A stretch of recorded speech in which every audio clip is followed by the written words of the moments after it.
It's even flipping? Okay, excellent. Okay, so this is going to be super hard for me, guys, because it's like I have to stand on this little blue box of tape, and I am like definitely like a hand waver, move around the room. So I'm probably going to like focus on you guys more because you're closer, and I'm just going to like pretend you guys don't exist. No, I'm just kidding. I probably just won't be able to give you the love that I would normally like to be able to give you guys.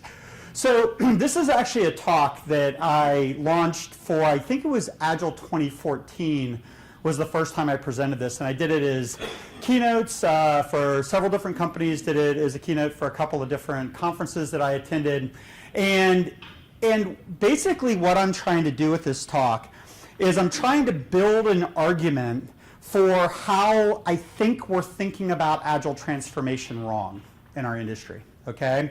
So what I'm going to do is over the next hour, 15 minutes, 20 minutes, something like that, I'm going to build a case for why I want you guys to think about Agile transformation differently.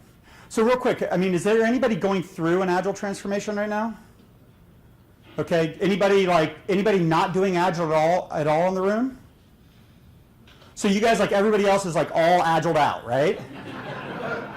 Okay, so how well is your Agile going? Who thinks their Agile's going awesome? Okay, well, yeah, of course you guys do, right? But you know what I mean? So, okay. So who thinks it's kind of going, meh? It's meh. Okay, awful. Okay, there's some hands that didn't go up, so some of you guys aren't talking to me, but that's okay, cool. So this talk isn't just why Agile fails, it's why Agile fails in large enterprises and what you can do about it. And so, as Brian mentioned, my name is Mike Cottmeyer. I grew up in big, complicated, messy Agile. I got introduced into Agile when I was a PMP project manager doing large-scale kind of enterprise Scrum, mixed with XP, mixed with RUP, mixed with PMI stuff, right? It was a really interesting hodgepodge that we were going through. And what we were doing during that time is financial services, if I didn't say that. What we were doing during that time is we were blending approaches together. Because for us, the idea of creating a small 6 to 8 person Scrum team that had like everything and everyone necessary to deliver an increment of product was absolutely impossible. Like we couldn't do it. So we were blending Scrum, extreme programming. We were applying David Anderson's early work in Agile management before kind of pre-Kanban stuff to do program and portfolio management, and just developed a really strong point of view about what this thing can look like at scale. And then Brian also mentioned I spent a couple years with version 1. And what was really formative for me about that time is that in about a 2-year period, I got to experience lots of different companies going through different forms of Agile transformation, some doing it really well, some doing it really poorly. And then I became like really super focused on what does it take to do this right. And I got really focused on why we were struggling and what the barriers were going on in these organizations. So this is the story I'm going to try to tell you guys. So a brief historical perspective. I hate starting any talk with like the manifesto or anything like that, but it's like there's a little bit of this that I'm going to use as a pivot into the next round of slides. And so if you look at the history of software engineering, right, we've been trying to figure out how to build software for a long time, okay? And so this slide isn't designed to be like an intro to the history of software development, but all this stuff was going on that culminated about 15 years ago in the manifesto, okay? 17 people got together and they were doing these things that were kind of proto-Agile, and they got together in Snowbird, Utah, and they said, what do these things have in common, okay? And what they came up with was a set of values, individuals and interactions over processes and tools, working software over comprehensive documentation. They came up with customer collaboration over contract negotiation, and they came up with responding to change over following a plan. What I think's fascinating, and this is going to be like the starting place for the argument that I'm going to build, is that if you think about what they were really doing during that time, is that they were getting small groups of people around a table, right, doing things like pair programming, having an on-site customer, demoing working tested software on irregular intervals, right? They're doing burn down charts or whatever, right? User story cards, things like that. Reasonable, super high level, but right, you guys get the idea.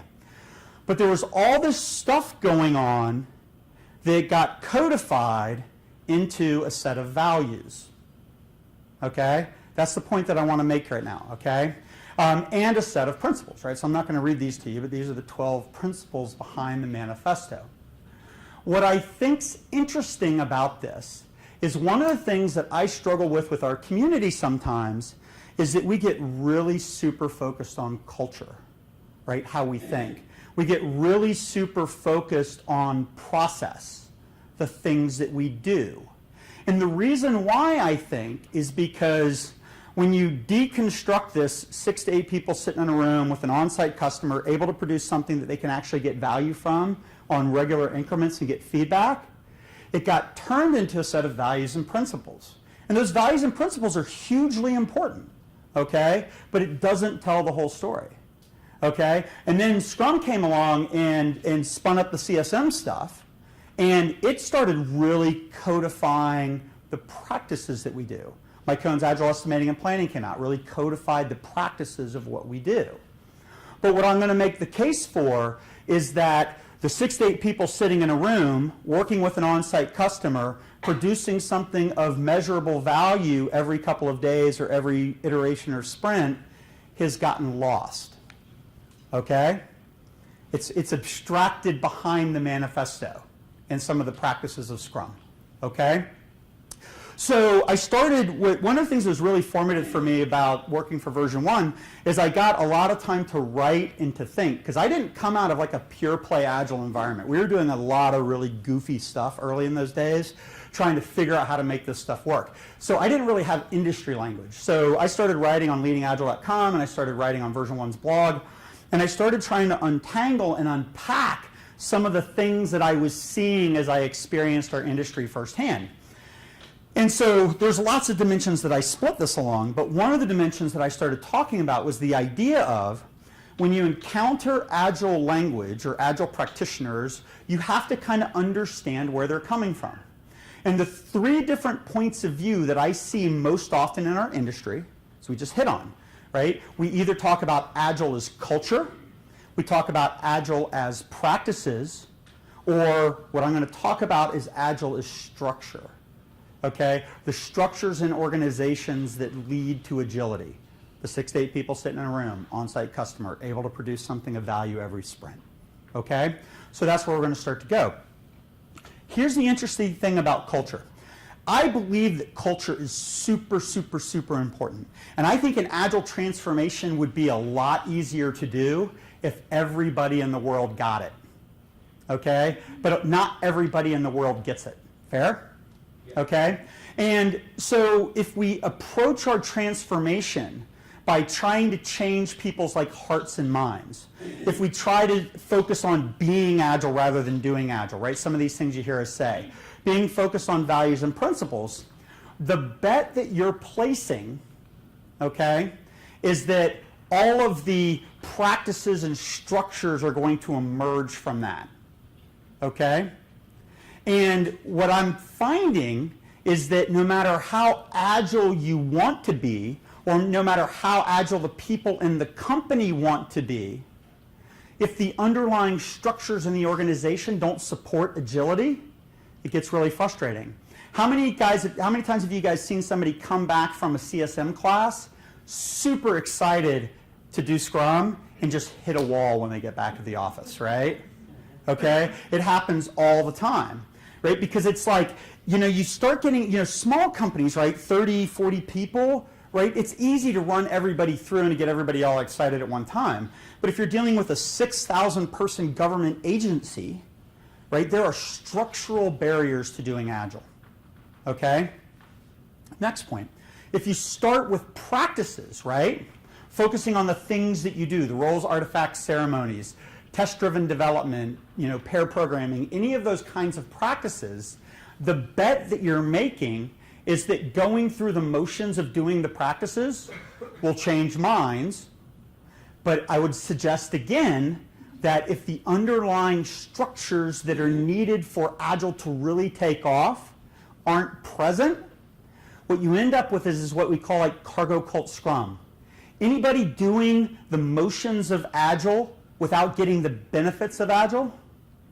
Like there was a comment that was made, and again, I hate to, it's probably hearsay at this point, but I read someplace that Ken Schwabert said one time that 70% of the folks doing Scrum aren't going to get the value from doing Scrum, right?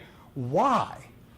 Because doing a daily stand-up meeting doesn't make you Agile, okay? Having degrees of freedom, being able to respond to change when you learn new things, being able to get feedback from your customers, that's what increases agility, right? So no manner of practices are going to help us be more agile if the underlying structures of the organization don't lend themselves to agility, okay?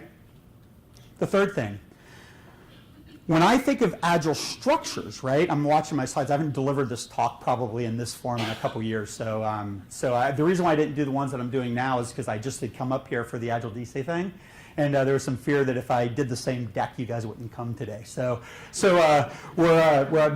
having to cheat on my slides a little bit. So if you're structure driven, you're focused on forming teams, building backlogs, producing working tested software, installing Agile structure, governance, metrics, things like that. Because what we want to do is we want to give a home base for the practices that we learn and the cultural attributes that we want to take hold, okay? So my general bent on Agile transformation is that all three of these things are incredibly important, but where you start is important as well, okay? If we start with practices and we think the structure and the culture is going to emerge, or we start with culture and we think the practices and the structure are going to emerge, I would suggest that's not the way it works, right? We have to be able to get the fundamentals right and then support that with great practices and then coach culture over time, because culture takes a long time to change. Okay? So that's the hypothesis that I'm starting this talk on. Okay? Awesome. Okay, so what do I mean by structure? So it was interesting. As I went through this deck, I realized that my thinking on this has evolved. And so I did this talk in 2014, and then I did a talk called The 3 Things You Need to Know to Transform Any Size Organization into an Agile Enterprise. You can clearly see I am not good at writing short talk titles. Okay? So what I did is I lifted this next slide sequence out of my 3 things talk. Okay? And so I started to tell the story this way. And then we kind of built on it this year and did this thing called the Executive's Guide to Leading Large-Scale Agile Transformations, which is really just kind of a progressive kind of realization of what we've been doing. And so when I talked about the things in Agile that have gotten abstracted behind the manifesto and the practices of Scrum, I would suggest are these 3 simple things: teams, backlogs, working tested software. Okay? If you don't have those 3 things, nothing you do with Scrum is going to work. No cultural change that you guys want to install is going to happen. Okay? That's what I'm banking on for the next hour or so. So what do I mean when I talk about a backlog?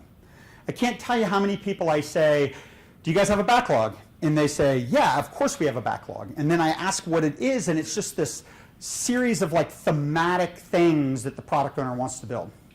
Okay? They span sprints, they can't be done in a couple days, right? The team can't swarm around them. Or on the other extreme, what we get is a bunch of engineering activities in the backlog. Okay? When you press a room and you say, what is a backlog? Right? I always go back to the Mike Cohn, Bill Wake stuff, INVEST. Independent, negotiable, valuable, estimatable, small, and testable. Okay? Things that you can pull one in, take another thing out. Valuable in the language of the customer. Small, can be done in a day or 2. Testable, I know when I'm done. Right? And then estimatable, I need to know how big it is if I'm going to pull it into a sprint.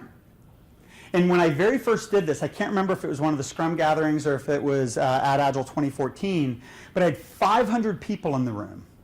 Right? And I said, who in the room builds backlogs like this?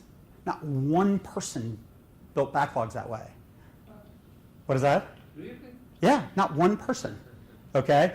Because what you find is that in most large organizations, the infrastructure, decision-making, roles and responsibilities is not incredibly clear, right? Who has to come together to build that backlog?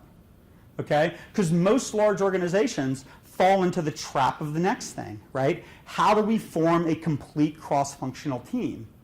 What does that even mean at scale? Okay? So back in the day, I had always read 6 to 8 people, everything and everyone necessary to produce a working tested increment of the product. Okay? Well, what does that mean when I've got 400 people all working across the code base? What does that mean when I don't have encapsulation? I don't have any kind of services orientation. I don't have any kind of componentization, right? The idea is that with Agile, an Agile team is basically like an intersection of, and this is a little bit jargony, but like business architecture, technology architecture, and organizational architecture. I need a business problem, I need an encapsulated piece of that architecture, and I need a dedicated team to deliver it. And when you have that, right, put a product owner in front of it, right, and maybe you're good. But most large organizations, due to technology challenges, organizational challenges, business process challenges, all those kinds of things, can't form the kinds of teams. That same 500 people, how many people are forming that kind of a team? Nobody in the room raises their hand. Maybe 3 or 4, but like not a lot, right, given the size of the room. Okay? And so when you get really specific about what do I mean by a backlog and what do I mean by a team, most people aren't doing it. Okay? The third element, the ability to produce something of value every sprint. Now, does anybody know what the definition of done is? You guys heard that? Right? Okay, cool. Is anybody so serious about done that they don't call it done anymore? They call it done? Right? Done, right? How about done? Anybody that serious about it? Right? Okay, the reason why Agilists like done so much, okay, is that when something is done, I get to check it off the list. A lot of project managers in DC. I used to be a project manager. The problem with project management often is it's traditionally done in software, is that you get this 90% done, 90% left to go kind of a thing. Or we've written all the lines of code, but yeah, it's not really tested. Or maybe it's tested, but we don't have all the defects worked out of it. Or we have most of the defects worked out, but it's not quite ready to deploy. Or the customer hasn't looked at it, or it hasn't been signed off on. We like to take partial credit as project managers in the software industry. Okay? The problem with partial credit is that when you get to where you're towards the end of the project, you don't know how much work is left to do. Every time you leave technical debt, every time you leave a defect, every time you leave something partially done, what's happening is that there's an indeterminate, non-estimated backlog that's building in secret. Fair? Yeah. Okay? So when you hold to your definition of done, what you're saying is that done is important. Because here's the thing to me, when I was early in Agile, that separated Agile from total chaos. If I know the size of my backlog and I know the velocity of the team, I can start to anticipate how far we have left to go in the backlog or how many sprints it's going to take to get it done. You guys with me? Okay. Think about it. If you don't have a backlog that's estimated, and you don't have a team that stays together, they won't establish a stable velocity, by the way. And you can't get to done, you have no idea where you're at in that project. Is that fair? Okay? So the challenge is that what you have to do is you have to really sit and evaluate and ask yourself, do I have the 3 things? Now, if I have the 3 things, would it be possible for me to ask somebody to go grab me a bottle of water? I had one a little bit ago. Thank you very much, Brian. Thank you. Okay, cool. So if you have the 3 things, that's what I call structure. Sometimes I'll call it systems. If you have great systems in place, if you have great structure in place, then all of the practices around Scrum start having meaning. Okay? Now, the interesting thing is getting into this idea of like this cargo cult Scrum, it's like a daily stand-up doesn't fix this, okay? Almost every single problem associated with sprint planning comes from the fact that the product owner doesn't come with a ready backlog.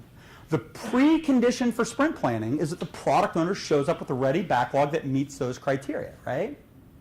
The team has to be able to get together in those first couple hours and figure out what the plan for the next 2 weeks looks like.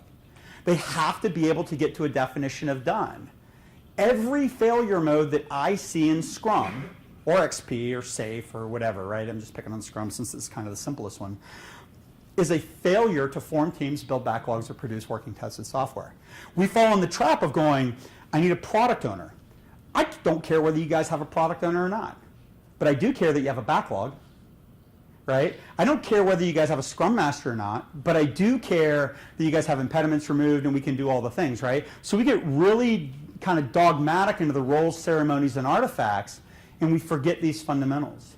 Right, so your homework kind of coming out of here is think about, is there anything in Agile that's going to work the way it's supposed to if these three things aren't in place? Will you be able to get the value out of it that you expect? And I would suggest no. Right? Just kind of an interesting aside, one of the things that we find is that a lot of organizations really naturally lend themselves to teams, backlogs, working tested software, right? Infrastructure's great, somebody really smart built the architecture, right? The organization is really new and geared towards Agile. And Agile is just a really simple, natural overlay. But here's the interesting thing about large organizations. They're not. Okay? And because we're not being explicit about teams, backlogs, working tested software, we're just going through the motions. Okay? Sometimes I'll see CIOs that they're like, oh yeah, we were like this 100-person company, like everything was perfect, we did XP and blah, and I'm going in and trying to sell them this transformation stuff and everything. They go, it's not supposed to be this complicated. I'm like, yeah, but it's because you don't have the fundamentals right? The previous organization, you had the fundamentals right. This thing you just inherited is a mess. Okay? So let's talk about what that mess is, okay? Oh, okay, actually, it's funny. Okay, I inserted this set of slides in here, and then I totally forgot where I was going, so you guys bear with me here. Okay, cool. So one of the things that I think is cool, right, is when you start to go into teams, backlogs, working tested software, another way that you can express that, where I'm at, is this idea of clarity, accountability, and measurable progress. So by giving a team a backlog, what you're fundamentally giving them is clarity about what you want to build. One of the challenges that I see all the time is that the product guys are flipping some general idea over to the team, letting the team try to figure out what it's supposed to be, and then they're not happy with what they get on the backside. Right? You don't get to abdicate that kind of responsibility, right? The business has to give the team clarity on what to build in the form of a product owner or some entity that's going to create a backlog for them. Accountability. This is another interesting thing. One of the things that Scrum, all the cultural stuff around Scrum is totally predicated on is the team being able to hold themselves accountable. And I might add, being held accountable by the product owner or the outside stakeholders or what have you, okay?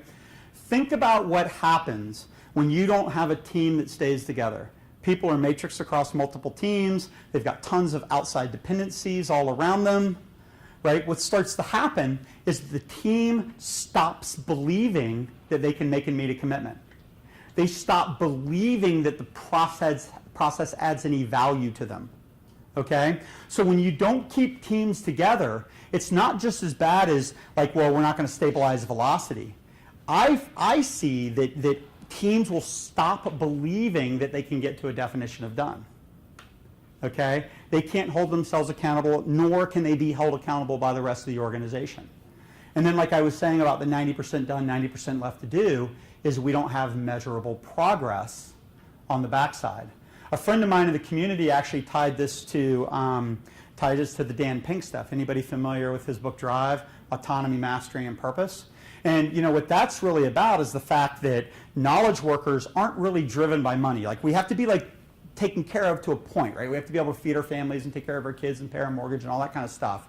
But financial incentives actually degrade performance. And so what he talks about is what knowledge workers want is autonomy, mastery, and purpose. And it was a really interesting aha moment when I kind of went from backlogs, teams, working tested software, clarity, accountability, measurable progress, to the notion of purpose, autonomy, and mastery. Okay? The backlog gives purpose. Having a complete cross-functional team gives autonomy. The ability to get to a definition of done gives mastery. So if you buy into the Dan Pink stuff and you buy into the argument that I'm laying out here, right, it's like the energy that Scrum is supposed to bring into the company, right? That empowerment, that self-organization, right? Being able to be trusted by the company, being self-motivated, it breaks down. So I'd suggest that teams, backlogs, working tested software isn't just about how to do Scrum better, but it's about how to engage people better, right? So it's a really interesting thing when you start unpacking this teams, backlogs, working tested software idea. When you start to scale it, it starts to look like the words I like to use are governance, structure, and metrics. And so governance is an interesting thing. You guys in DC, right, you live governance, I'm sure, right? But governance oftentimes in the Agile community is a dirty word, right? So I look at governance as just, how do I make economic trade-offs in the face of scarce resources? Okay? How do I make prioritization decisions? Who gets to decide?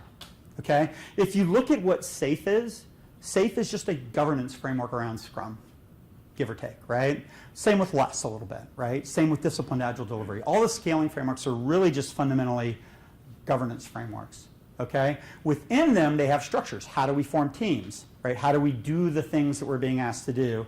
How do we measure? How do we control, okay? So teams, backlogs, working tested software, clarity, accountability, measurable progress, autonomy, mastery, purpose, structure, governance, and metrics, right? It's how it all scales up together, okay? So here's the interesting thing, right? When you get into large organizations trying to adopt Agile, the thing that gets in the way of forming teams, building backlogs, producing work and test software, or even structure, governance, and metrics at scale are dependencies, right? How many of you guys have dependencies in your organization? Oh, the rest of you guys are just lying. Come on, seriously, really? Come on. Okay. Can't believe you guys. Everybody has dependencies. Come on. If you're doing anything non-trivial, there's dependencies, right? Okay, so you go into companies, right, and you start to look at the barriers to Agile. And this is like the 8 that came up top of my mind 3 years ago when I was building this slide, right? But things like matrixed organizations. Okay, it's not so much that a matrixed organization is bad in and of itself, but when you have managers that are taking developers and spreading them across multiple projects, or QA testers across multiple projects, or different development resources, or whoever's required to build the product, and spreading them across multiple things, and then moving them around as necessary to load balance the organization, right? You start to violate the principles of forming teams, okay? You start to think about, like, okay, well, where do I go when I have a question? Non-instantly available resources. Having too much work in process, limited access to subject matter expertise, large products with diverse technology. When I first started getting into Agile, we were building large-scale systems of systems in the financial services industry. We had ACH processing engines on the backside, PeopleSoft systems, .NET front ends, Java front ends, web services, Oracle databases, right, all that kind of stuff. This idea of putting 8 people together that could do all that stuff and work across the entire stack wasn't going to happen, right? You get into this idea of, when you're building integrated systems of systems, who's the product owner? Who gets to decide? Because you have a platform strategy and then you have an integration strategy. What you often have is product people at this layer and product people like this, right? Who gets to decide when there's a bottleneck? Okay? So those things are real, right? But they get in the way of us being able to be Agile. Shared requirements between teams, technical debt and defects, low cohesion, tight coupling, right? Architectural problems. And one time I was doing a flavor of this talk for a group of CIOs in Atlanta, and one of them kind of bravely raises his hand and goes, "But Mike, that's what I deal with, right? This is the world that I live in." And I said, "Yeah, right? But every single dependency, every single thing you leave in place reduces agility." Think about it. What is Agile, right? Nobody adopts Agile because they just want to do Scrum and they like daily stand-ups, right? Everybody wants to do Agile because they believe that it's going to help them respond to change when they learn new things. Be able to put things in market faster, be able to get feedback, start generating early return on investment, right? There's all kinds of reasons that people want to apply Scrum. And so the interesting thing is that in the presence of dependencies, in the presence of these architectural challenges in organizations, you don't have the ability to achieve agility. You have the ability to do Agile, but you don't have the ability to achieve agility. And so it's really interesting, right? So when you start with culture, you're assuming that if everybody just got it, they would self-organize this stuff away. I have a buddy who might actually be watching. He's going to know I'm talking about him if he's actually watching this. But he's been on a journey for about 10 years within his organization to refactor their back end. Okay? It's requiring incredibly intentional investment, okay, at the highest levels of the organization to progressively start to refactor this stuff. Okay? So suggesting that we're going to get everybody interested in Agile and that investment's going to kind of magically happen, it's a little bit of wishful thinking, right? Just saying, I want to do Scrum, it's, you know, so what is the expression? Scrum doesn't fix anything, Scrum just shows you your impediments, right? Those are the impediments that it's showing you. Okay, I'm pointing at that screen, but that screen, right?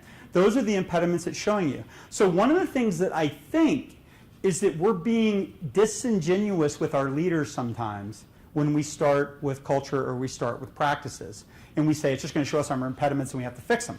Well, the fixing them are major, major investments sometimes.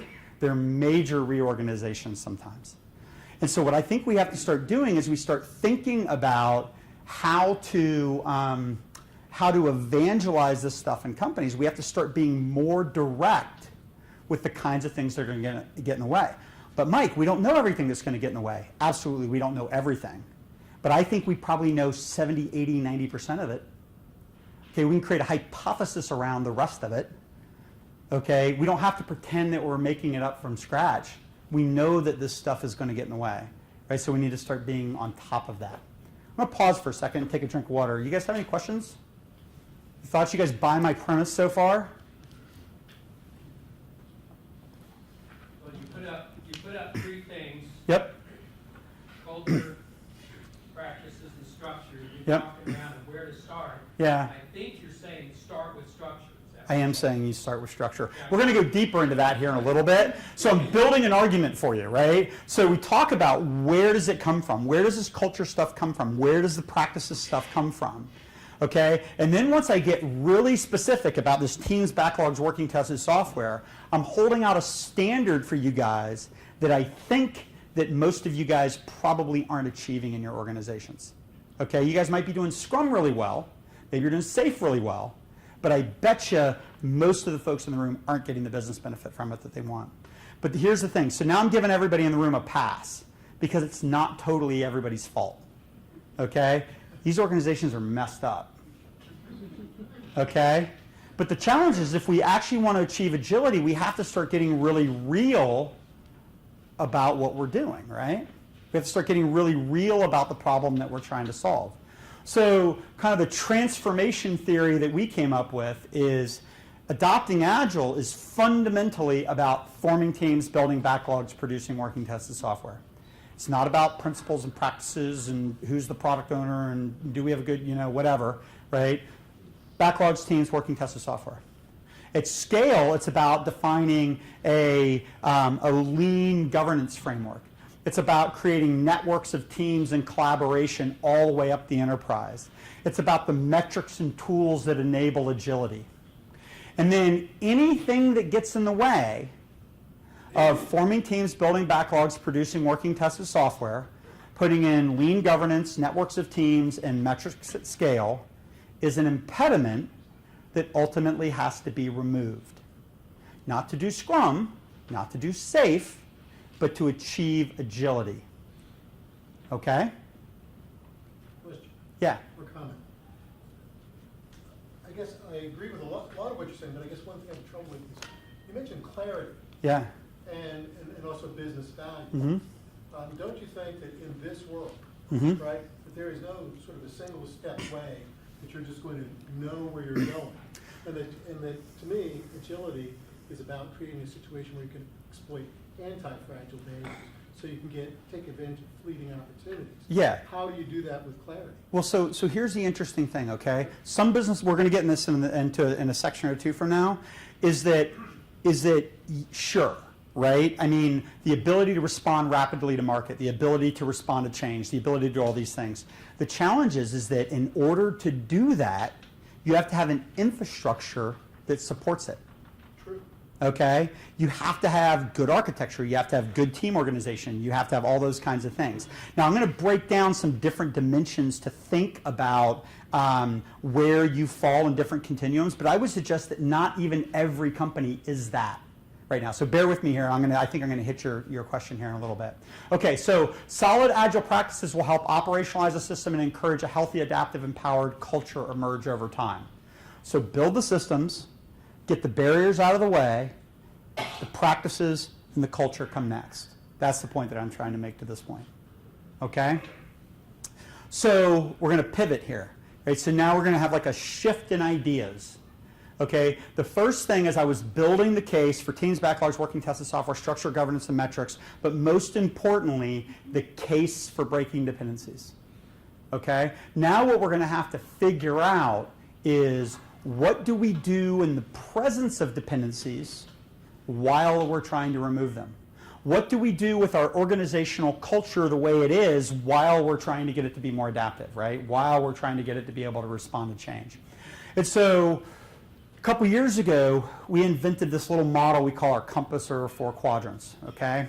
And one of my proudest moments, and I probably shouldn't say this on video, but one of the coolest things was, I think when I first rolled this out, Agile 2015, one of the guys from Jeff Sutherland's organization came to my talk, and then they talked about this in their talk.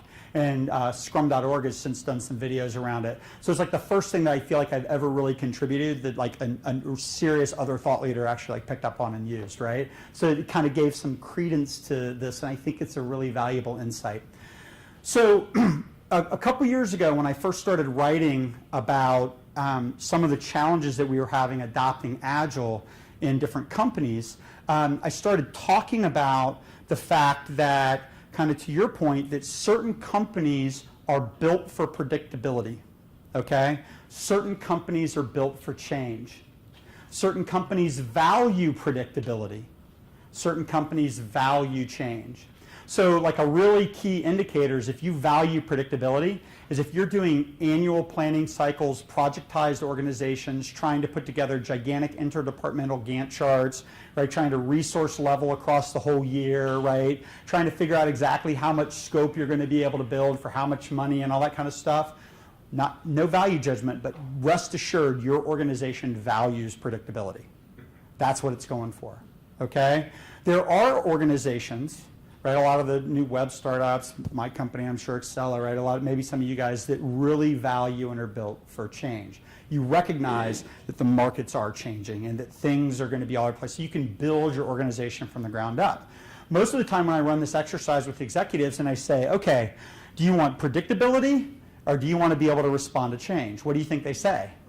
Yes, of course, right? They want both, right? And so the only thing we want people to recognize at this point is that the more you strive to get predictability, the harder it is to respond to change. Okay? The easier you make it to respond to change, the harder it is to make and meet commitments. Okay? There's a tension, right? So one of the things you try to do is just get executives to reconcile that there's a tension. Okay? And so most of them can do it, by the way. Yeah. So on the vertical axis, we talk about emergence versus convergence. And those are unfortunate words, but I can't think of any better words to use. And we've tried a bunch of them, by the way, so don't like send me emails with suggestions, right? I've just decided I'm going forward with this, right? But emergence for me is like Google, right? If you think about what Google sells, they sell data, they sell advertising. What does Google build, right? All kinds of stuff, right? What do their products do? All kinds of things. Right? Whatever the market will bear to, so they can collect your data and sell it to people and sell you advertising is what they build. Doesn't matter. How many government contracts are there that it doesn't matter what you build for your customer? So probably not many is what I'm hearing, right? So here's a bucket of money, just go build me whatever you think's cool. Right? Inspect and adapt in the market. You know, missile system can do whatever it wants to do, carrier can do whatever it needs to do, right, all that kind of stuff. So on the other end of that extreme, talk about the idea of convergence, right? And so certain markets value emergence, right? Very lean startup, inspect and adapt, figure it out as you go, kind of like what you were talking about. And then on the other side, other markets value, I call it convergence because at the beginning of a project, no matter how much we think we know about it, there are aspects that we're figuring it out as we go, right? So we're taking a ton of risk and uncertainty and we're trying to converge upon a time, cost, and scope outcome that's acceptable to the customer. So emergence is I start with a business goal and I can build whatever I need to do to solve it. Convergence is I start with risk and uncertainty and I'm trying to drive towards a time, cost, and scope, okay? So when I started writing about this, I started writing about the nature of organizations and the nature of markets. And then I kind of accidentally coined this idea of the predictive convergent organization and the adaptive emergent organization. And kind of to your point, what I was thinking about is in the upper right quadrant, the adaptive emergent, that's where us as Agilists, we want everybody to be. Okay, because in an adaptive emergent organization, we don't value making and meeting commitments, we value responding to change, we want to do the best thing for our customer based on what we know today, right, all that kind of stuff, greatness, right? On the other side, the predictive convergent organization, I was talking about companies that are built for predictability, trying to make and meet specific commitments, right? There are companies like that, okay? And as Agilists, a lot of times what we're trying to do is we're trying to sell an adaptive emergent way of doing business to a company that values a predictive convergent way of operating. That's why it feels like a cultural thing, okay, sometimes, right? If they just saw it, right, if they just could get it, right, they would get it. I'm telling you, I don't see a world in which government contracts are written that way, right? I mean, there's going to be a place where companies want to make and meet commitments. Okay, and so as I was building this out, I was thinking about predictive convergent and adaptive emergent, and then I had this aha moment one Sunday morning. I went up to my office and I wrote the quadrant and put these things on the axis, and I said, okay, we have two squares on a 2x2 grid, right? Do the other two exist? And it was fascinating because when I filled them in, I came up with predictive emergent and adaptive convergent. And it took me a little bit of a while to figure it out, but if you think about it, right, does anybody work in a company that values predictability, has all of the structures and everything for making and meet, all the planning, right, all that stuff, but stuff's changing all the time? Does anybody work in that kind of environment? Okay, yeah. So the words that I started off using is that's an irrational place to be, right? You can't make and meet commitments if you don't know what you're building and it's changing all the time. Right? You just can't, okay? And so some words that we've used over time are things like ad hoc. Somebody came up with a really good one that's way more politically correct called heroic, right? A heroic organization. I mean, they're getting things done, but they're doing it with death marches and you know, like individuals that are just killing themselves to get this stuff done, right? What we find is that most companies that are trying to adopt Agile are in this upper left quadrant. Right? They're built for predictability because there's tremendous uncertainty in what they want to build. They're using that as an impetus for going to Agile. The challenge is that the organization doesn't always value those things. The organization's customers don't always value those things. So then, just to build out the model, the adaptive convergent, that was the hardest one. Because how do you make and meet commitments, right, to a time, cost, and scope, but still keep the option open for change? And what really the aha moment was that's batch size, right? You make smaller commitments.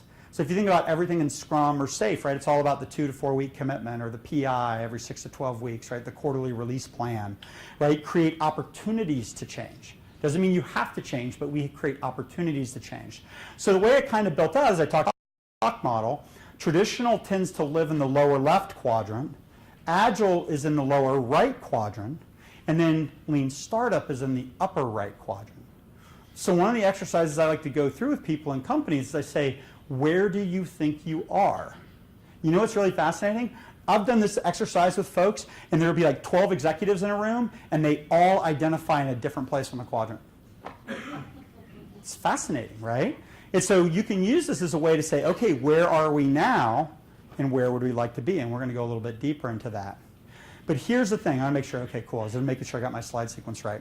So this is going to be the first half of the title of the talk, Why Agile Fails.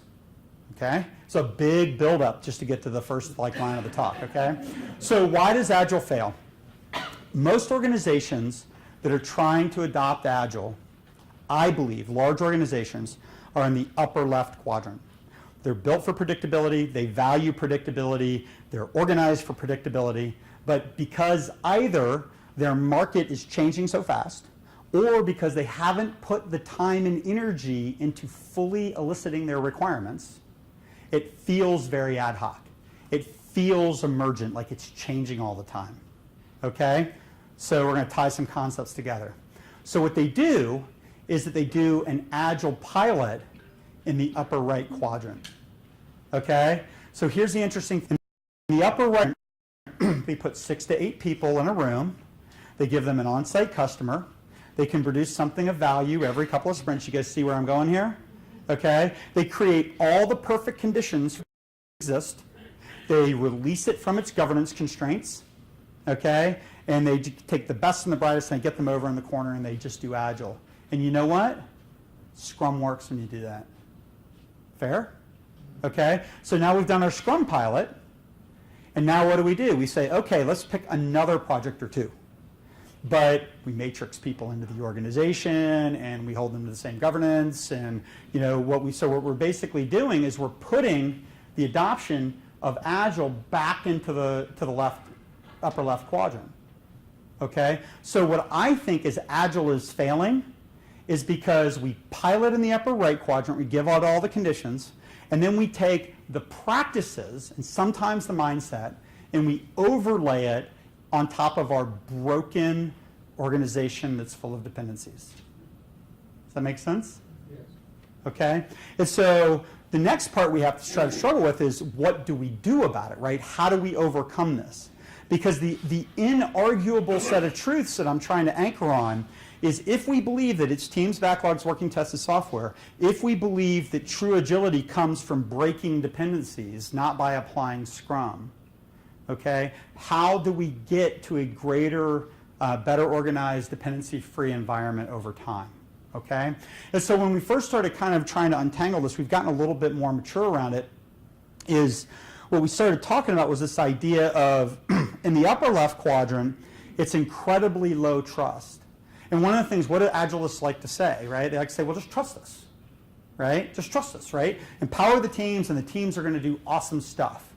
But I'm telling you, teams doing awesome stuff on top of broken organizations does not lead to greater agility. It doesn't lead to any of the business benefits. I tell you, I have project managers that will call us periodically, and they'll be like, yeah, we're trying to do everything right. We're trusting the teams, empowering the teams, but they won't make a meet a commitment. They won't tell us when they're going to be done. And you know what? They got to there, they ran out of money, and they didn't have everything finished. And we didn't know it. Right? Well, if I had a backlog and I knew its size and I had a stable velocity and I could anticipate and I was getting to a definition of done, I would have been able to solve that problem. Okay? But the reality is a lot of times they can't. Okay? And so it's very low trust. So saying just trust me is often not good for the organization, right? Because the teams have not demonstrated trustworthiness. The environment that the teams are operating within does not lend themselves to being able to make and meet commitments. Okay? So kind of our initial hypothesis in this was what we should do is instead of asking the organization to trust us, we should get the organization to become trustworthy. Okay? And what I talked about initially was the idea of becoming predictable, getting really good clean backlogs, getting really solid velocity, being able to start to anticipate scope and duration and all those kinds of things, getting really rock solid about it, okay?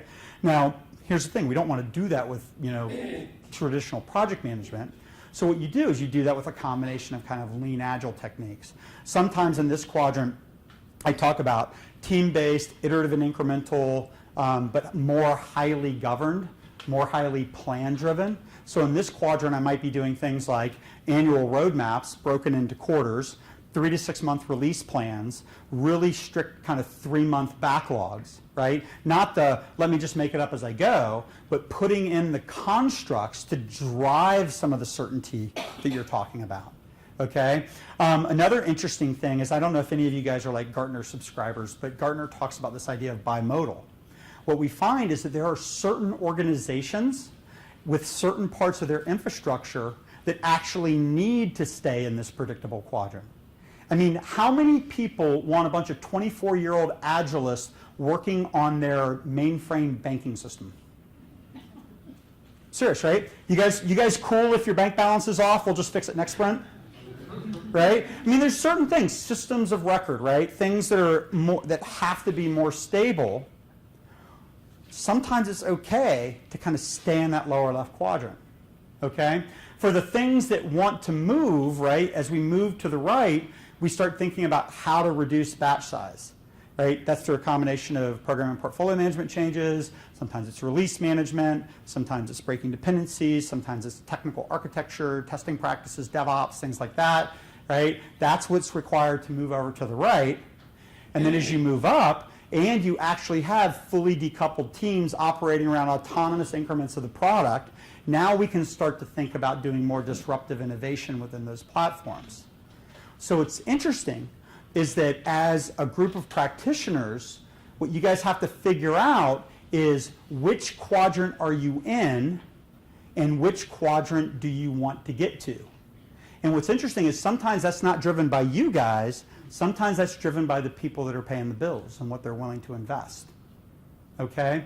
And I think, again, a core challenge that we have is that what we believe as Agilists is either A, not technically feasible given the constraints within the organization, or it's not where the organization wants to be. So doing a transformation is often a lot about meeting the organization where it is, helping it be successful in place, and then making incremental systematic improvements that help increase agility over time. You got a squinchy face, man. You got a question? Yeah. Yeah. So maybe more like a comment. Okay. So it seems like you're kind of building up from a foundation, and the first step is to get. Would you say that getting the backlog under control is really the foundation of moving from quadrant 1 to quadrant 2? It's the three things, man. It's backlogs, teams, working tested software. Okay, but sometimes the challenge becomes is that forming teams when you don't have the right organizational structures in place, or forming teams when you don't have the right number of people to staff the teams in place, or trying to create autonomous teams when you have dependencies. Right? I mean, there's lots of different things, right? Trying to get smaller batch size when the organization wants longer term planning. So what you find is that usually, and I'm going to go through this in a little bit more detail in the next slide sequence, but stabilizing the system requires a lot more energy than people are putting into it today. Okay? Like just the idea, what you said of building a backlog, you know, putting a BA and calling them a product owner and telling them to show up with user stories is not usually sufficient in these environments. I mean, a lot of times we're creating small working groups of architects, project managers, analysts, maybe 5 or 6 people almost operating in a kind of Scrum team of their own that do nothing but decompose backlog forward and deep, okay, that are feeding multiple Scrum teams integrated dependency-aware backlog, subordinate to a higher level portfolio kind of a thing, right? So there's a lot of elements in SAFe that are really sound, right? If we really unpack the model, I think I've got some slides in here. We'll see how far we get. But the idea is that the level of rigor and discipline required is greater than most organizations are currently putting into it or are able to put into it. One of the big challenges with backlogs is, if you think about it, and I say this flippantly early in the talk, but it's like if you put a product person in front of a technical team, they're just saying, hey man, I want to go climb this mountain, go figure it out, right? If you're really going to empower that team to go do it at their own pace and their own scope, okay, right? But if you're trying to get 8 or 10 teams or 100 teams to operate in an integrated fashion in a tightly coupled, poorly architected kind of environment, it ain't going to happen, right? You're going to create gridlock. Okay, because the challenge is that as those teams figure out their backlog, they realize, oh, I got to go get something from somebody else, and they go and the team is going to self-organize them away. Okay? If you have dependencies, you have to manage them. If you have encapsulation, if you don't have encapsulation, you have to have orchestration. as you get greater encapsulation, you can reduce orchestration. As we get the organization right, we can reduce the level of planning and overhead. Does that make sense? So that's kind of the premise that I'm going for here. And so I gave you guys my theory of transformation. So kind of corollary one is Agile can mean different things to different companies, and not all approaches will work well in every organization. You can't come at a government contractor always with a lean startup approach, right? If there's a specific date, a specific amount of money, and a specific scope, I would suggest you have to respect that. If there's dependencies and poor architecture and all that kind of stuff I've been talking about, you can't pretend that Scrum, team-level Scrum is going to make it go away, right? You have to have a strategy for working that stuff out and resolving it, okay? Sometimes SAFe will work, sometimes won't. Sometimes less will work, sometimes it won't. Sometimes it's just lean, agile program governance on top of Scrum, okay? But one of the things that I feel like I spend a lot of time doing is giving people permission to plan forward if they need to. Well, but Mike, that's not Agile. Well, I'm like, well, tell me how else you're going to resolve all these dependencies and have some reasonable assurance you're going to deliver on time. Okay, so a lot of times in that lower left quadrant, it's team-based, it's iterative and incremental, but it's still governed, it still has a lot of planning around it. You guys with me? Okay, and then as you progress around the quadrants, you can start pulling some of that stuff apart, but it's all around encapsulation, right? And then, yeah, go for it.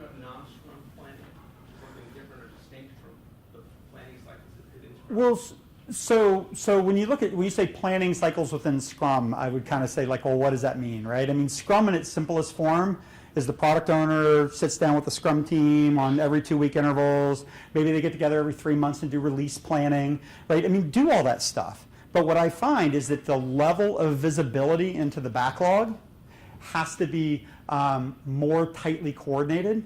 Like, I'll tell you one thing that's interesting I don't think people realize is how pragmatic guys like Jeff Sutherland are. Like, I was sitting at dinner with him one time and I was like, hey, I find that the single product owner metaphor doesn't work all the time, right? Sometimes I need to get a group of people together and create like this working group, and they do the backlogs and all that. And he goes, yeah, do that. And I went, but that's not what the Scrum Guide says. Well, I think these guys intend for us to take the patterns and extend them and do what works. I don't think they intend for us to simply apply them in a stupid way that doesn't work, okay?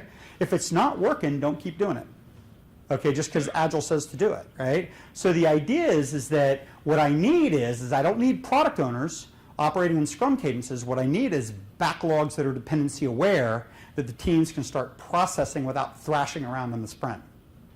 Make sense? It's very nuanced. If a single product owner can give that to you, by all means. Right? But if they can't, or you don't have one that can, then you got to do something else. Because I don't need product owners, I need backlogs. It's a really subtle distinction, right? Okay? Yeah. Okay. So we have to have the ability to adapt it to our current set of constraints. Okay? So one of the things that we talk about is we talk about this idea of creating an Agile journey. Okay? And a lot of us, when we pick up the book on Agile, we want to be able to just go right out of the gate and just do Agile. If you can form teams, build backlogs, produce a working tested increment, by all means, pick up the book on Agile and start doing Agile. Start doing Scrum, start doing XP, right? But if you have dependencies, if you can't form teams, if you can't build backlogs, if you can't get to a working tested increment, adopting Agile by the book isn't going to solve the problem. Okay, so what we generally find is when we first created this, I was kind of a little dogmatic about this path, but we've learned that there are ways of going straight from one quadrant to the other if you're willing to create the conditions for that quadrant to work. So I'm not going to go deep into that, but what I'm going to talk about is that in most large organizations trying to adopt Agile, the path goes something like this. Okay? And, okay, I want to see what's on my slide. Okay. Okay, cool. I want to make sure I didn't get ahead of myself here. Okay, cool. So a lot of times what it boils down to is that if I'm going to go from this chaotic, heroic, irrational, ad hoc state, the first thing I have to do is I have to build trust with the organization, and I have to become predictable using lean, agile techniques. Often that requires forming teams, getting higher level constructs in place to be able to break down backlogs, create dependency aware backlogs, to deal with bottlenecks in the system, to deal with some of the challenges that we're going to have because we don't have all the right things in place. We have to plan in the presence of dependencies. We have to subordinate to existing contracts, to existing portfolio governance, all that kind of stuff. It's not going to go away day one. Okay, so the first step in this kind of journey can be, let's stabilize the system. Let's don't go straight towards, okay, we just have to make it up as we go because things are changing, right? Let's put the energy into stabilizing the system. Step two, let's start moving towards reducing batch size. If we're doing 12-month projects, let's do 6-month projects. If we're doing 6 months, let's do 3 months. If we're doing 3 months, let's do 6 weeks. Okay, what kinds of things have to improve in the system to be able to deliver or plan more frequently? Sometimes that's technology practices. Sometimes it's release management. Sometimes it's a little bit of DevOps. Sometimes it's a little bit of working with the organization on program and portfolio governance. Lots of different ways to attack that problem. But step two is we've stabilized, now let's get things in market a little bit faster. Okay? Now, there's going to be a lot of organizations, as I mentioned, banks, mainframe platforms, systems of records, Gartner Mode 1 kinds of things that probably don't ever need to be any more agile than this. And if that's your level of agility, that is probably okay. Okay? Because here's the thing. You can get a lot of this agility without doing like major refactoring of your platform. Step three, if you really want to start unpacking this, we have to start making platform changes. Services orientation, componentization, breaking the app into smaller feature sets, right? Whatever that means to you guys to decouple. Usually where heavy DevOps comes in, legacy refactoring kinds of things. Probably not all of your organization needs to go through this step. Maybe it's just the strategic pieces that need to be pulled out and decoupled, right? There's ways of kind of thinking about that. But step three is kind of that hurdle to get through if you want to truly have team-based kind of organizations. Now here's the interesting thing. What I think SAFE is doing is that SAFE is taking these upper left chaotic kinds of organizations and it's putting a planning wrapper around the value stream. Does that make sense? Okay, it's basically saying this is the thing you're going to deliver. We're going to do these big room planning sessions. We're going to get everybody into the room to do that. And what it's basically doing is it's saying, okay, dependencies are going to live here in the center. Okay, and we're not going to try to break them or refactor them, at least just not being explicit about it. And we're going to wrap it in this planning thing. That's why SAFE is so big and heavy and requires so many more roles and so much more definition. It's like SAFE gets kind of mocked in the industry sometimes by people that like really want small, light, agile. But what Dean's pragmatically doing is he's saying dependencies exist. We got to wrap them and we got to deal with them. Okay, yeah. Which is when you're supposed to find all the dependencies. Yeah. But in the real world, with a dozen teams working together and whatever, they don't know. They don't know. Yeah, absolutely right. You got to constantly be proactively finding them for the team. Yeah, absolutely. So that's actually the failure mode that I see most common with SAFE implementations, is that they go through the motions of SAFE. Okay, but because the teams aren't encapsulated, they don't have stable velocity, there's too many internal dependencies, those dependencies are not being forward managed very well, that they actually don't find them. So now we're starting to get a lot of people that are really going through the motions of SAFE, but they're not able to deliver on a steady cadence a predictable increment back to the business. Okay, but the fundamental failure mode of SAFE is the same thing that's killing Scrum, just at a larger scale. Okay, it really is. It's fascinating. So if the value stream is truly encapsulated, like if you walked into a company that had 7 or 8 Scrum teams and it was relatively new and they could do the big room planning, or it was a division or a group or something that had true encapsulation, you probably could do that. Okay, but there's a lot of environments where the value streams are even overlapping. Okay, so again, it's all about applying the method into the context it was intended to operate in. If the context is broken, you got to fix the context, right? You don't want to change the process. So there's a lot of failure modes with SAFE right now too. But what SAFE's kind of doing is it's kind of saying, okay, we're going to jump over phase 1, phase 2. We're going to go straight to phase 3, and we're going to stay there. So I would suggest that in some ways, SAFE is ineffective in its ability to forward plan, right? Because you're not going to figure that out in that 2-day meeting. But then it also falls short of agility sometimes because it's not focusing on decoupling, right? How you're forming teams, right? How you're breaking the dependency, how you're improving the system. That's a process wrapper, okay? So I was with a client last week, and it was like they were kind of bought into a safe implementation, and we were kind of like crafting some language that said, okay, this is what it takes to do safe well here. So if you don't have the conditions to do safe, we're going to have to do some safe plus, right? Which is the lower left quadrant stuff, right? If you've got some organizations that need to move faster than safe, then we want to start deprecating some of the control as we improve the system. Okay, so we started talking about safe plus, safe minus, right? And again, I think Dean would agree with that, right? Dean's not dogmatic about any of this kind of stuff. It's us who apply these things in a dogmatic way. Okay, because the challenge is that these guys that are doing methodology, they have to get it so specific that we'll buy it and come to certifications and it can be trained on and all that kind of stuff, which is fair, okay? But at the same time, a lot of times we don't check our brains in with us and actually help to adapt the methodologies the way they're supposed to be adapted, okay? But if you can truly get over some of the dependency hump, okay, then what can start to happen is now we can start to think about team-based project deliverables. Like the holy grail to me of Agile is your team, right? You've got a responsibility for a feature set. I'm approving work for you, right? Think about it. You had a single product owner, project to do, break it down in the backlog. You have a single team that's doing it, right? That's pure play Scrum, right? That's the way it's supposed to work when you don't have a ton of dependencies. And then if you moved even further past that, fully decoupled, team-based funding, you could now say, if you want to get kind of to where you're talking about earlier, is I'm not even going to give you a project with a specific set of requirements. What I'm going to give you is a goal, like go take this to market, right? Go improve this, make it 50% better, or do A/B testing, right? Figure out what the market needs, how it needs to evolve. But you've got to get there, is my point, right? Just trying to change somebody's mindset and wanting them to operate differently, I'm suggesting isn't going to work. You got to improve the system. Okay? How are we doing on time, by the way? Just let me see where we're at.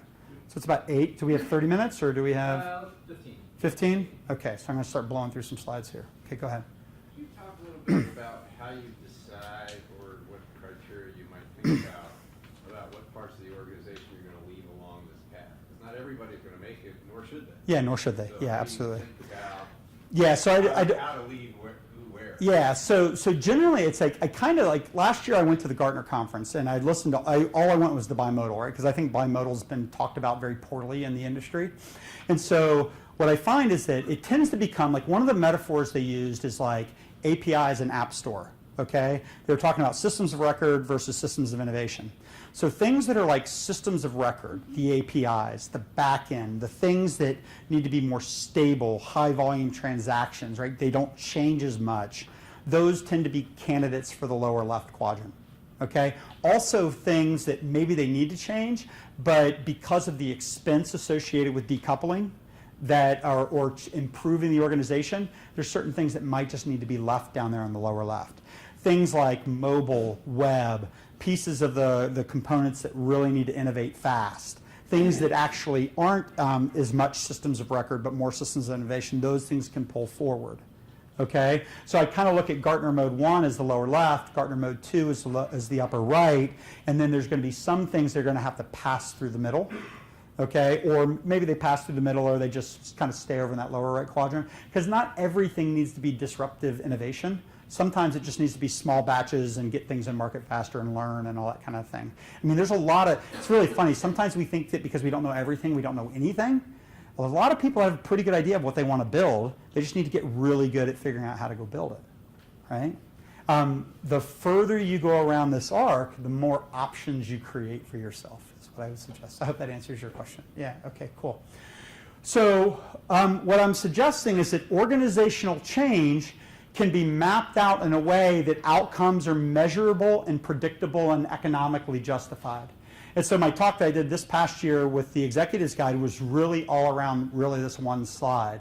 It's like, and the point that I kind of started off with is that even if we want to have a self-organized agile transformation where the organization just inspects and adapts into a better way of working, most of these executives, sometimes these guys are going to the to the board for millions of dollars to make these changes and improvements. And we have to be better as a community in communicating how we're going to make these changes. What is our hypothesis? How do we know that it's valid? How do we know we're getting the outcomes and the improvements that we said we were going to get for the dollars that we spent?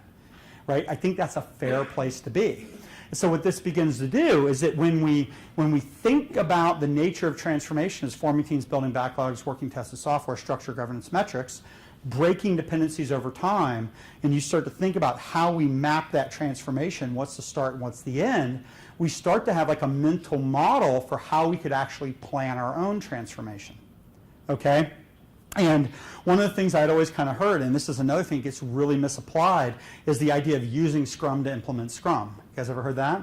Right? Well, generally what that means is like take all the tasks that you want to do, all the training, all the whatever, and put them in a backlog and do sprint planning and daily stand-ups and reviews and retrospectives and things like that. What I would suggest is that the fundamental, I agree with the idea of using Scrum to implement Scrum, but the unit of value in an Agile transformation is a transformed organization. Right? So it kind of introduced this idea of iterative and incremental transformation. And so to develop a roadmap, and I'm going to kind of blow through this pretty quick here, but the idea is kind of remembering focus on structure, governance, and metrics. Teams at all kinds of different levels of the organization. You'll see a little bit of this reflected in SAFe. This is like a really simple kind of reference architecture. Services teams, product teams, program teams, portfolio teams, collaborative cross-functional teams at all levels of the organization. Okay?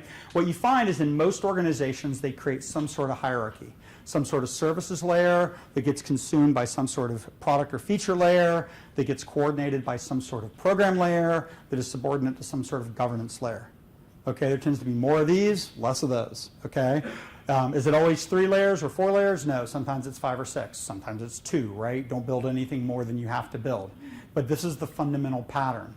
From a governance perspective, Scrum is typically the lower tier governance. Kanban, Lean, is typically the middle tier type governance. Kanban, Lean is typically the program portfolio governance, right? Portfolio level governance. Metrics, right? Scrum things that you know and love down at the bottom, Lean metrics in the middle, Lean metrics at the top. Okay?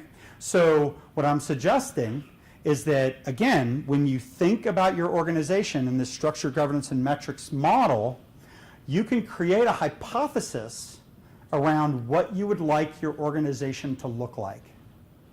Fair? Okay? And if you can create an idea of what you want it to look like, oh, okay.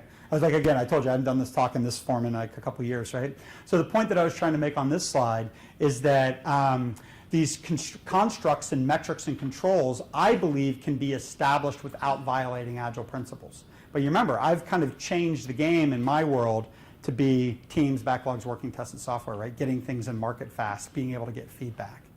Okay? So Lean's all about reducing batch size, getting things in market faster, getting feedback faster, right? So we're Scrum at the bottom, Lean in the middle, Lean at the top. Okay? So what I mean by incremental transformation is that we want to take this structure, governance, and metrics framework, and we want to figure out which piece we want to deal with it first. Okay? So what I'm suggesting here is that you can take your in-state vision, right, your notional idea of what you want structure, governance, and metrics to look like, and you can begin to slice the organization. The primary increment of value of a transformation is a transformed organization up and down this vertical slice. Okay? Now, if you guys remember Jeff Patton's Mona Lisa picture, it's a pretty famous picture at this point. You know how he talks about the idea of increments being like the quadrants of the Mona Lisa? And then he talks about the iterations being like going from like a sketch to a watercolor to an early oil painting to like a fully realized oil painting. Right? Think about like that.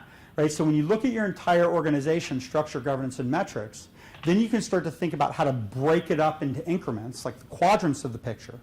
But then from an iterative perspective, you can start to think about moving them through those phases that we talked about, right? Stabilize the system, reduce batch size, break dependencies, change your governance, change your innovation strategies. Okay? So if you think about it, so what would it look like to say, I have a minimally marketable increment of my Agile organization? Minimally marketable Agile isn't like inspect and adapt, empower, let everybody go, figure it out, right? The organization isn't ready for it. So stabilizing the system, in my view, is the minimally marketable increment of a Agile transformation. And then as you improve the system, you can start releasing control and empowering and letting people go as you actually build the kind of organization where that will actually be successful. Okay? Okay. I got a question. Yeah, go for it. Do you have to lop off a part of the company to do that, or can you In practice, let me tell you what the challenge is, right? In practice, most large organizations have taken like a platform strategy and like a product strategy, and so what happens is that the platform spans multiple products, and the challenge is that you have different lines of business that are now expected to share like a common component infrastructure.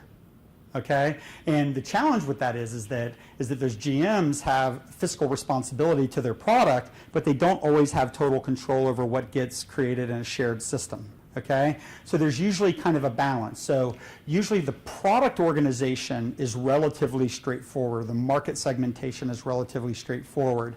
The prioritization comes in as what do I want to do with the shared components?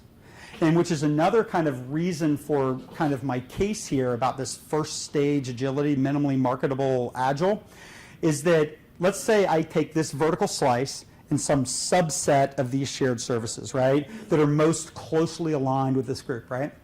If these guys are doing my iterative and incremental but more planned governed Agile, and then these guys are still doing waterfall over here, my stable structured Agile will out-waterfall the waterfall guys. Okay? And then what happens is that then you get like 3 or 4 slices stable, working together, then you can move them and progress them together. Okay? So that's kind of how you start to think about it, right? So Agile transformation becomes about, you can actually plan it by saying, we use this word expeditions and base camps. So an expedition is like an increment, base camps are like moving through the journey. So we take an expedition and move it through base camps. Expedition 2, move it through base camps. For 10, 15 teams, you can start to kind of predict, right? How long is it going to take to get everybody trained? How long is it going to take to get these things stabilized? What are the things we need to do to round out the teams? What are the key dependencies that we need to manage or break? What are the key architectural constraints that we need to deal with, right? When you stop trying to make it up as you go and you really start thinking about the problem, you can actually linearize the problem a bit. Now, are we going to learn? Are things going to change? Yeah, absolutely, right? Are we going to make mistakes and have to have feedback? Absolutely, right? But I mean, you can create that hypothesis and really lay that out. And it becomes a really powerful tool for executives in doing change management, because now you can say, okay, this $1 million that you guys have to spend this quarter or two, right? This is how we're going to spend it. These are the things that we're going to try to improve.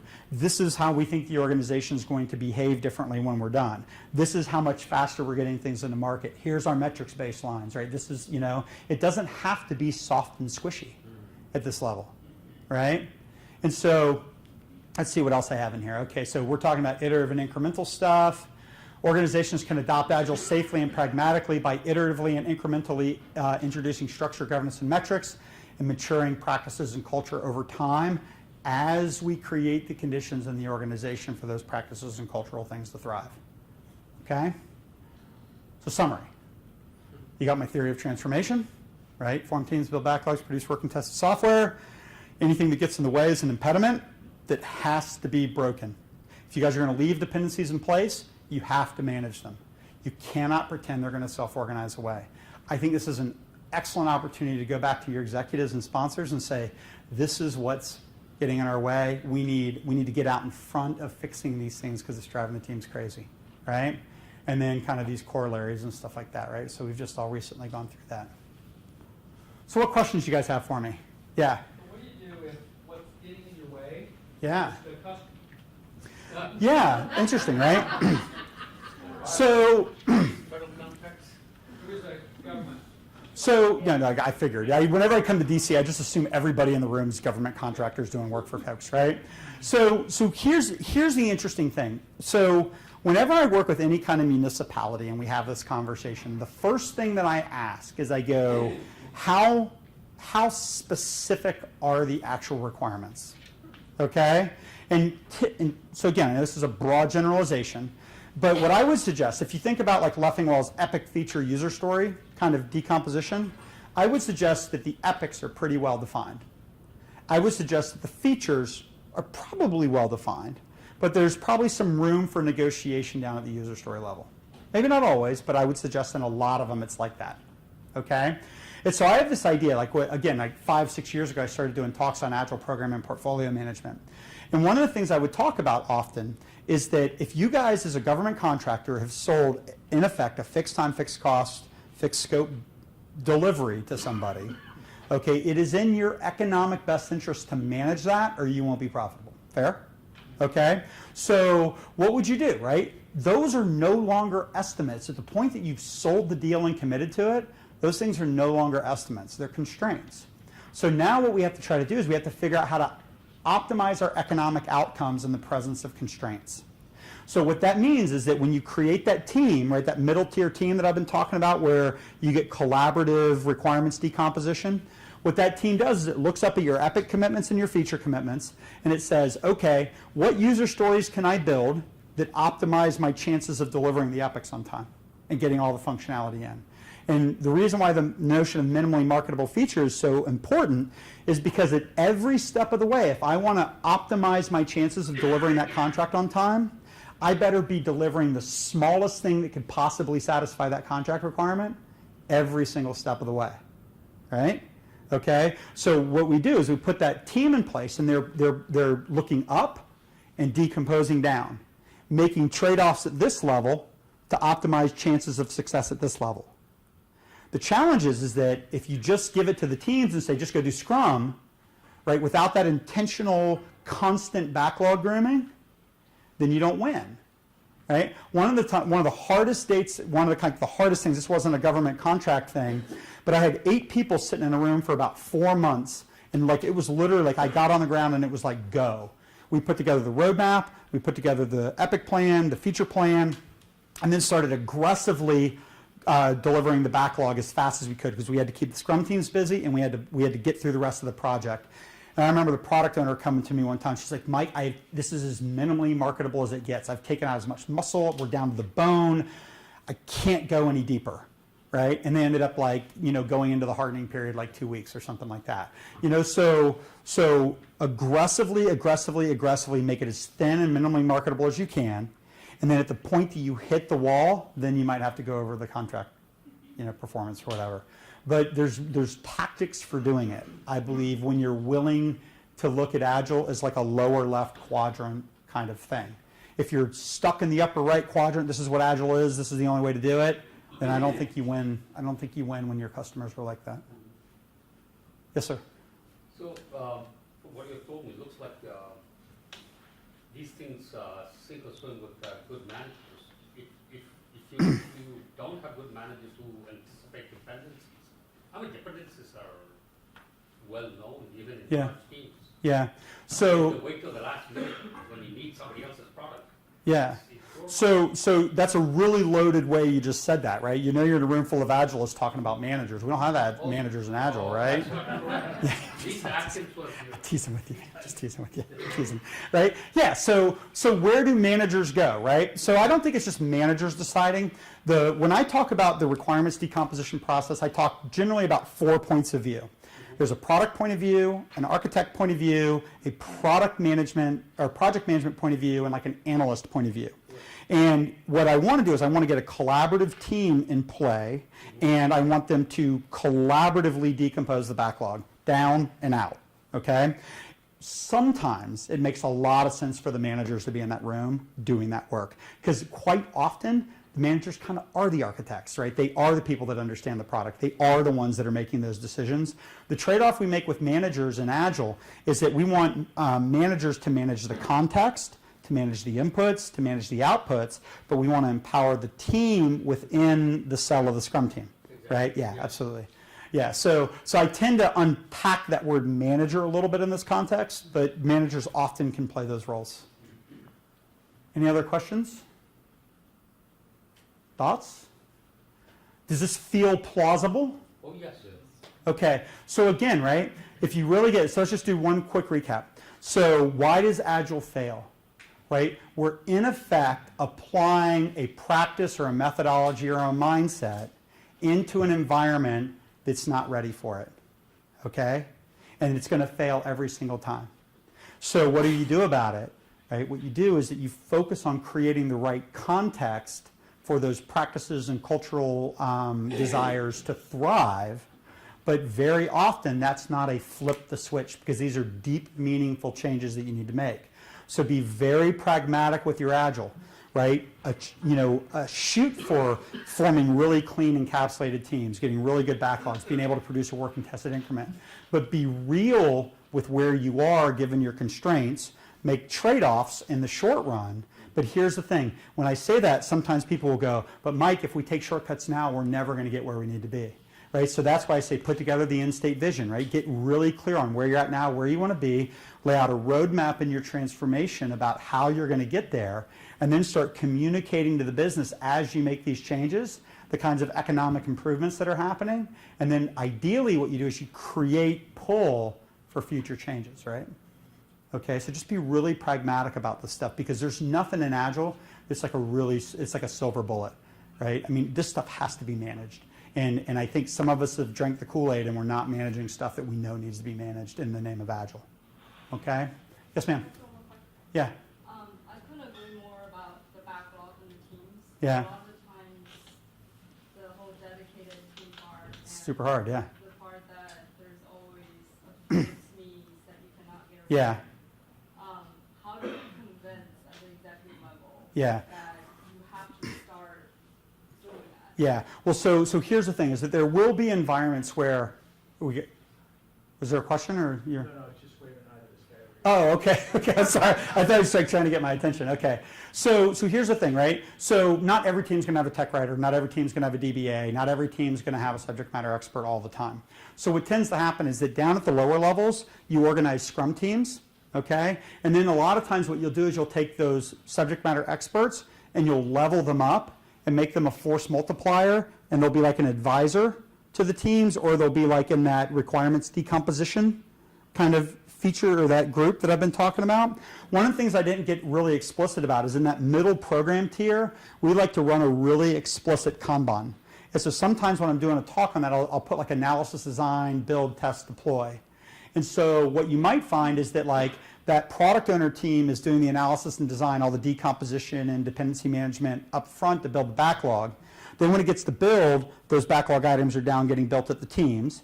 And then let's say you had a performance and scalability lab, right? Those performance and scalability people aren't going to be down at the team level. They might be up here in the program layer as like a step in the Kanban, and then deployment and release management could be after that.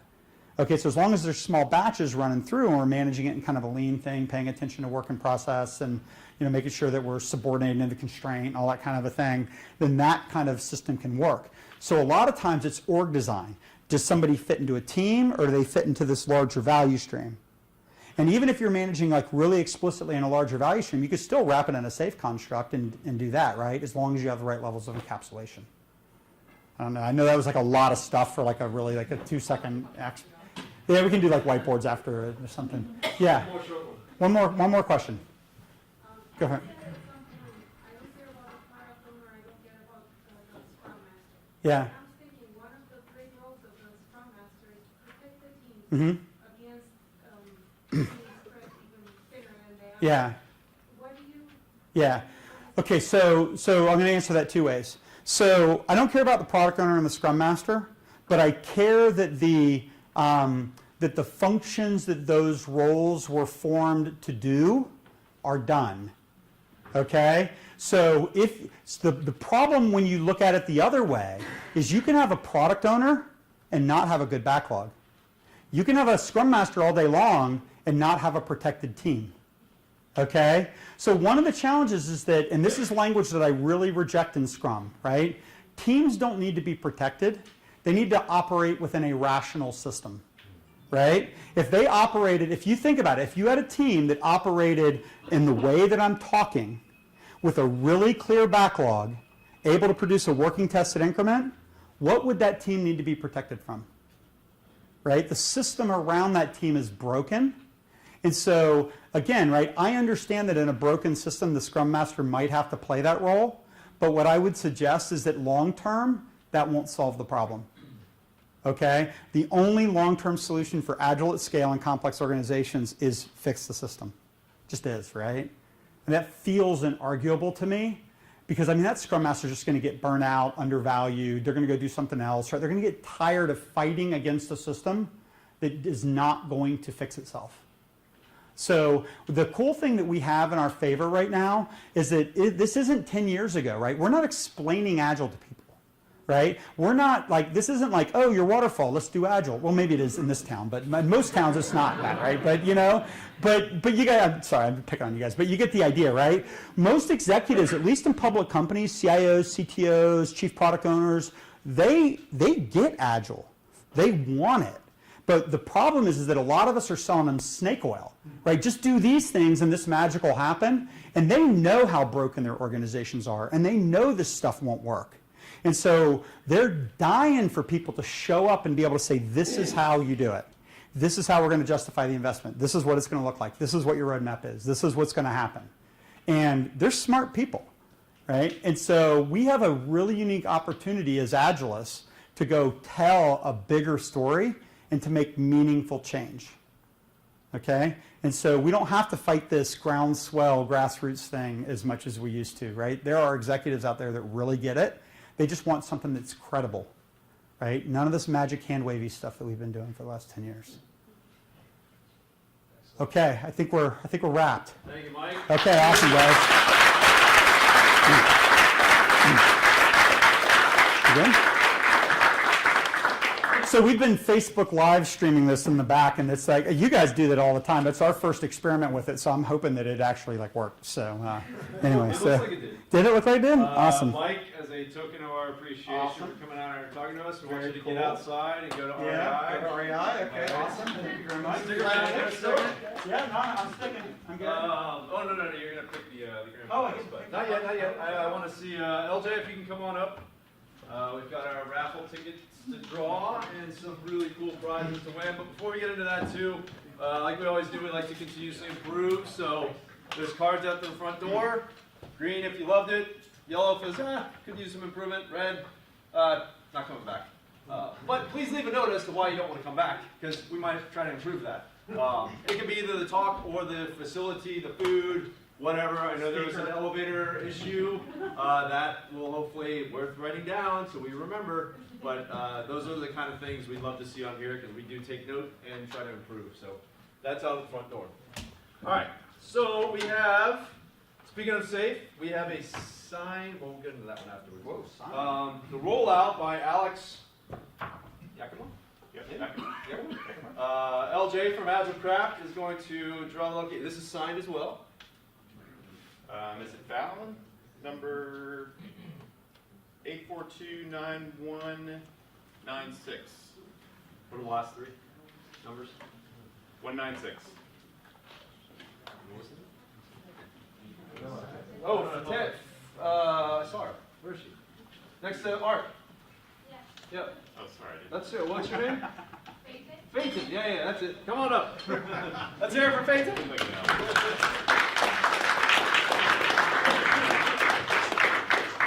Right.